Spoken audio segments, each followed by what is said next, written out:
Halo guys, nyangan, balik lagi di video aku kali ini. Nah, kali ini aku mau bahas tentang berapa sih biaya tempat tinggal di Korea. Nah, pertama-tama kalian harus tahu kalau misalnya jenis tempat tinggal di Korea itu ada macem-macem banget variasinya. Ada yang one room, kayak rumah aku sekarang ini namanya one room. Ada juga yang two room itu jadi ada 2 kamar.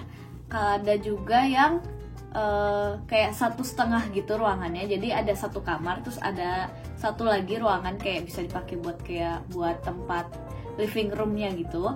Terus ada juga yang 1,5 lantai gitu, jadi bukan 2 lantai, jadi ada 1 lantai gitu, terus ada tangga buat ke atas, tapi tangga ke atasnya itu kecil gitu loh, jadi nggak tinggi, jadi cuma ada tangga buat naik ke atasnya, itu namanya biasanya bokjeong. Nah, ada juga office style, ada juga apartemen. Nah, jadi banyak banget, ada juga yang lain-lain mungkin. Jadi itu ada variasi-variasinya. Rumah di Korea itu kayak gitu. Nah, mungkin beberapa dari kalian ada yang tahu ya, sebelum aku tinggal di sini tuh aku tinggal di dormitory atau asrama. Mungkin beberapa dari kalian juga ada yang penasaran, kenapa sih aku pindah dari dormitory ke sini, ke one room ini. Awalnya itu aku pindah ke sini tuh kayak sebenarnya karena nggak kenapa-napa sih. Sebenarnya dormitory enak-enak aja, cuman kayak aku tuh pengen suasana baru dan aku tuh lebih pengen tempat yang privacy gitu. Jadi kalau misalnya aku pindah ke one room kan, aku jadi lebih punya privacy karena tinggal bener-bener sendirian. Terus juga aku mikir kalau misalnya di asrama itu kan kalau mau masak susah kan, mau makan juga aku sesedianya semua yang instan. Kalau di asrama itu ada dapur, cuman dapurnya itu kan kita harus turun ke bawah dan aku biasanya suka mager kalau mau masak mesti ke bawah, dan itu kan dapur bersama, jadi kalau misalnya ada orang lain yang pakai juga kayak agak kurang nyaman gitu loh. Jadi enaknya di one room ini juga aku bisa punya dapur sendiri, jadi tiap kali mau masak juga gampang, cuman tinggal jalan berapa langkah itu udah dapur di belakang. Jadi itu sih enaknya. Yang paling utama sih aku pindah karena ingin lebih privacy, jadi aku orangnya lebih suka private sendiri gitu ya, makanya aku pindah. Cuman sekarang aku dengar-dengar juga karena corona kan, dormitory itu jadi kayak punya banyak peraturan-peraturan yang agak ngeselin ya, agak strict gitu, soalnya kan lagi corona ya. Untung juga aku udah pindah loh guys. Untung juga aku pindah di saat yang tepat. Jadi aku tuh di asrama itu kan 2 tahun kan, terus aku pindah. Nah, aku pindah tuh sebelum ada corona. Nah, terus setelah ada corona, biasanya aku di asrama itu setiap minggu pasti ada roll call. Jadi kita tuh dicek ada di kamar atau enggak, biasanya jam 10 malam, dan itu di hari yang ditentukan, seminggu sekali biasanya roll call. Itu kalau misalnya biasanya. Nah, sekarang karena ada corona, jadinya setiap hari mereka yang di asrama itu dicek jam 10 malam. Jadi setelah jam 10 malam itu kan nggak boleh keluar kan. Kalau misalnya dicek pas roll call itu kalian nggak ada, kalian bisa langsung dikeluarin dari asrama. Nah, jadi kayak nggak enak banget peraturan asrama tuh sekarang karena corona, kayak lebih ketat juga, mau masuk ke asrama tuh susah. Kayak banyak banget lah peraturan-peraturan yang menurut aku sih agak ngeselin ya. Untung aku udah pindah. Tapi alasan utamanya aku pindah sih karena aku lebih mementingkan privacy ya. Nah, terus biaya one room aku berapa sih? Pertama-tama aku mau kasih tahu biaya asrama dulu ya, buat ngebandingin. Jadi dulu itu aku tinggal di asrama, itu biayanya 900.000 won per semester. Jadi 900.000 won itu 1 semester 4 bulan.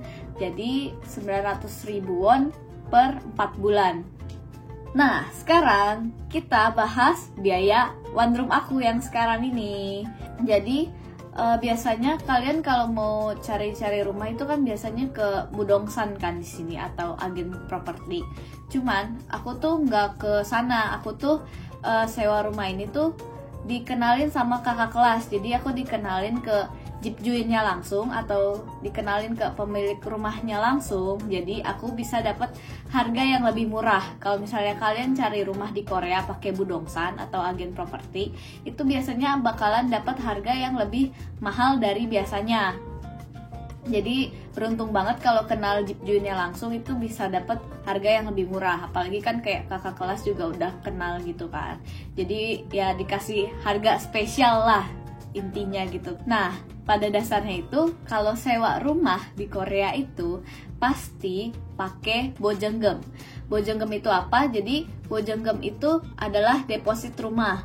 Nah, kalau aku kontrak rumahnya itu 1 tahun ya. Terus deposit rumah di Korea itu bermacam-macam. Biasanya bisa 1 juta sampai 5 juta won, itu standar lah ya. Cuman kalau misalnya aku dapatnya bojenggem di sini, deposit di sini itu 1 juta won, karena kan kenal pemilik rumahnya langsung kan.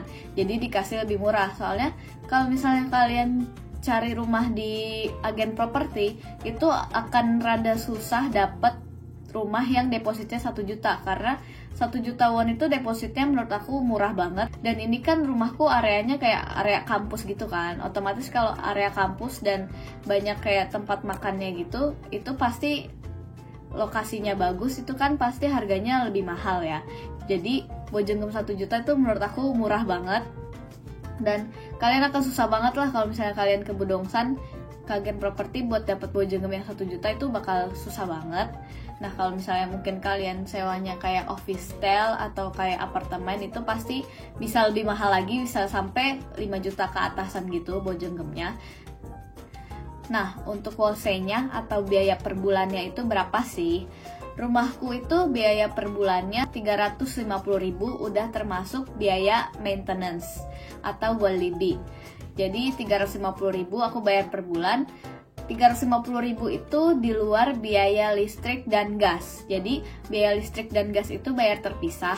Kalau misalnya kayak sekarang lagi musim panas, aku lagi pakai AC. Jadi kalau lagi musim panas itu biasa yang mahal itu listriknya. Kalau misalnya musim dingin itu yang mahal itu gasnya, karena kita pakai ondol kan. Kalau musim panas kan kita pakai AC. Nah, kurang lebih anggap aja biaya listrik sama gas itu 30.000 won per bulan. Nah, jadi total aku bayar per bulan itu 380.000 won. Kurang lebih segitu sih. Itu tergantung pemakaian ya. Bisa jadi lebih mahal atau bisa jadi lebih murah juga. Pukul rata aja lah aku 30.000 lah. Jadi 380.000 per bulannya. Yang pasti tinggal di dormitory itu lebih murah, dan tinggal di luar dormitory itu lebih mahal ya biayanya. Cuman kalau misalnya tinggal di luar dormitory itu, yang pastinya lebih nyaman dan juga lebih private, dan juga kalian bisa ngelakuin apapun bebas gitu kan di ruangan kalian sendiri gitu kan. Jadi itu sih aku sukanya itu karena lebih bebas. Nah, terus juga kalau di dormitory itu biasanya ada speaker pemberitahuan gitulah, pokoknya kadang suka berisik, tiba-tiba nyala lah speaker, entah ada pemberitahuan apa, jadi kayak kadang bikin kita kaget. Atau misalnya kita lagi tidur enak-enak, terus tiba-tiba kita mesti roll call, terus tiba-tiba ada pemberitahuan apalah dari speaker, kan kadang suka ganggu kan. Kalau misalnya ini nggak ada speaker gitu-gitu, jadi lebih tenang gitu kan. Nah, jadi gimana guys menurut kalian harga tempat tinggal di Korea? Murah mahalnya itu relatif ya. Terus sebenarnya enak aja tinggal di dormitory, dan tinggal di sini juga enak aja karena semua tempat itu punya plus dan minusnya sendiri-sendiri. Jadi ya itu aja sih menurut aku gitu kan. Nah, oke deh guys, jadi kayaknya segini aja dulu video aku. Kayak aku udah ngomong panjang lebar banget. Don't forget to like and subscribe if you like this video, and see you next video. Bye bye.